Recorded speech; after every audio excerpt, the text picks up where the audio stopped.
Hey YouTube, welcome back. Today I'll be guiding you towards a upper body warm-up and more specifically the shoulders and the rotator cuff area. Before we start, I would just like to highlight that if you're experiencing any shoulder discomfort or pain whatsoever, this could potentially be a referred pain and it doesn't necessarily have to be something that has to do with your shoulder joint. Because the shoulder is a very complex joint and area and there's a lot of things that are happening over there. So this video's objective is not how to fix your shoulder within 5 minutes. It is simply how to get enough blood flow towards all the different areas. So when you're performing upper body, your shoulder mobility is optimized. So what I usually start off with is this exercise right here. And essentially what we're doing is basically we're sitting down right next to the wall. We're ensuring that all of our back is in contact with it, starting from the lower back all the way up to the neck. And once we have ensured that we are in contact with all of our back, then basically what we're doing is we're putting our arms back against the wall, and there's obviously straight. And the objective for the arms is also to have our wrists and elbows in touch with the wall as well. And as everything, as I mentioned so far, is in touch with the wall, then basically what we're doing is we're trying to go with our arms up and down without really letting go of anything that's in contact with the window actually in this case. So the objective here is to get some blood flow towards the more neglected areas in our upper back, which are usually due to lack of good posture or lack of strengthening in the upper back muscles, which therefore leads to kyphosis, as I've mentioned previously. And therefore this means that there is not a sufficient amount of blood flow, so this area could potentially be tight and therefore limiting your shoulder mobility. Moving on, I go to thoracic mobility, and basically what I'm doing here is I'm just rotating, and the way I've sat down is with the objective for me to really eliminate my hip area, so it's not rotating as I'm performing this exercise. And what I'm actually doing here, as you can see, is my elbow, when I'm rotating, it doesn't really point up.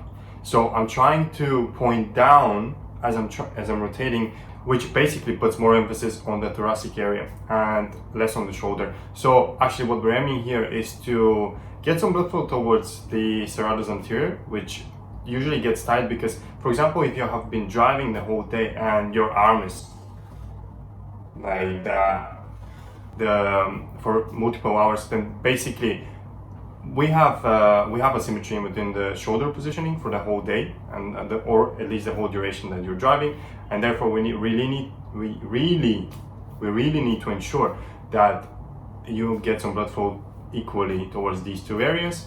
And once again, this will help towards your overall shoulder mobility. And as I mentioned, serratus anterior, I usually highlight the importance of this particular muscle because actually not many people are quite aware of this, and in the same time it's of great importance. So I really make sure that it's warmed up, and that is on the regular basis. So what I'm doing here is basically I'm grabbing a band and I am just focusing on my armpit muscle. Even though it sounds funny, that's basically how I do it. And what we're aiming to do here is we're aiming to eliminate the front shoulder as we're performing this exercise. So all of the movement is actually focused on the armpit muscle, which is the serratus anterior. So what's happening is we're getting some blood flow, and therefore we're optimizing the shoulder mobility, as this particular little muscle has a lot to do with our rotation and different movements within the shoulder. Because of our daily lifestyle and the amount of time that we spend with this kyphotic shoulders forward posture on a regular basis as we're driving, as we're sitting down, as we're playing on the computer, whatever, this has actually quite a significant impact on our posture, and all of our front muscles, including the chest and the shoulder, well, they're tightened, and what's happening in the back, the upper back muscles, they're lengthened, and obviously they're not getting as much blood flow as I mentioned previously within this video. So what I'm doing here is I'm actually doing two things at once. I'm strengthening my posterior delt as I'm moving my arm up and down, obviously against the resistance of the band, and in the same time I'm stretching my front shoulder as well as the pectorals, because obviously they're tight, so as the band pulls me back, well, they have to resist and they're getting stretched. So actually this is pretty useful, and as I mentioned, we're doing two things at once. There are two things to be cautious of, however, as you're performing this, and first of all is the elbow. It needs to be right next to your body throughout, and it needs to be locked. So basically we're eliminating all of the movement within the elbow, and it's just the wrist moving up and down.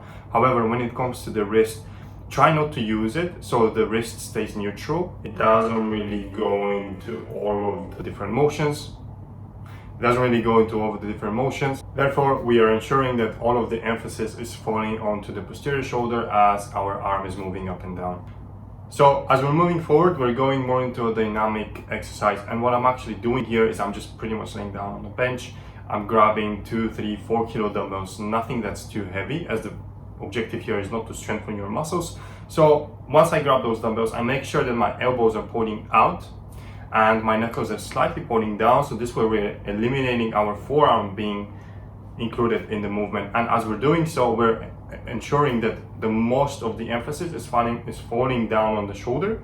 And also as we go all the way up, there's also some movement in our upper back muscles, which include the trapezius, the rhomboids, and everything else that's around that. So this is actually pretty cool, and it gets a lot of blood flow towards the upper body. As I mentioned, blood flow is essential when it comes to us performing our exercises properly and optimally also. So just to summarize, there's not really a specific order that you will need to be performing these exercises within your warm-up. However, if you're ensuring that you have these included within your warm-up, then basically you're optimizing the blood flow towards the shoulder area and therefore optimizing your biomechanics in general. I really hope this video helped you guys. Let me know if you'd like to see more stuff like this, and I'll see you next time.